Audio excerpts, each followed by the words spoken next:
সিদ্ধান্ত প্রত্যাহার করুন।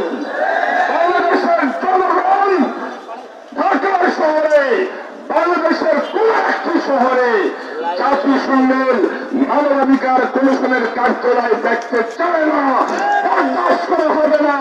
জাতিরা বললে এই সিদ্ধান্ত আমরা সরকারকে প্রত্যাহার করতে বাধ্য করব।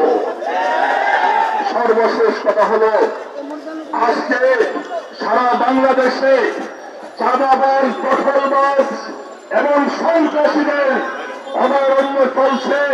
পত্রিকার পাতা খুললে, টেলিভিশনের পর্দা খুললে আমরা দেখতে পাই চাঁদাবাজি আর সন্ত্রাসবাদী।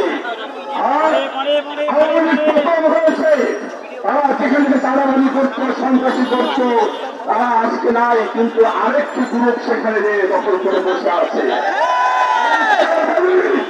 সরকারকে বলি, নেতৃত্ববাদী হন, শক্তিশালী সরকার হন, আমরা আপনাদের ভালো কাজে সাপোর্ট করি।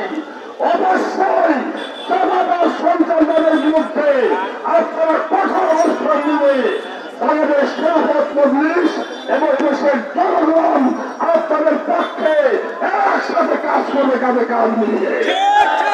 বাংলাদেশে কোন চাঁদাবাদের স্থান হবে না, স্থান হবে না, কোন দখলবাদী চলবে না। আরেকটি বিষয় হলো, আজকে আমরা লক্ষ্য করছি যারা আমরা ফ্যাসিবাদ বিরোধী আন্দোলনে রাজপথে একসঙ্গে ছিলাম, বিএনপি, জামাত ইসলামী, ইসলামী আন্দোলন সহ আমরা এর সঙ্গে ছিলাম, আমাদের ঐক্যকে আজকে আরো সুদৃঢ় করতে হবে। আমরা একে অপরের বিরুদ্ধে কথা বলতে গেলে শালীন ভাষায় কথা বলবো, আমরা সরাসরি করবো,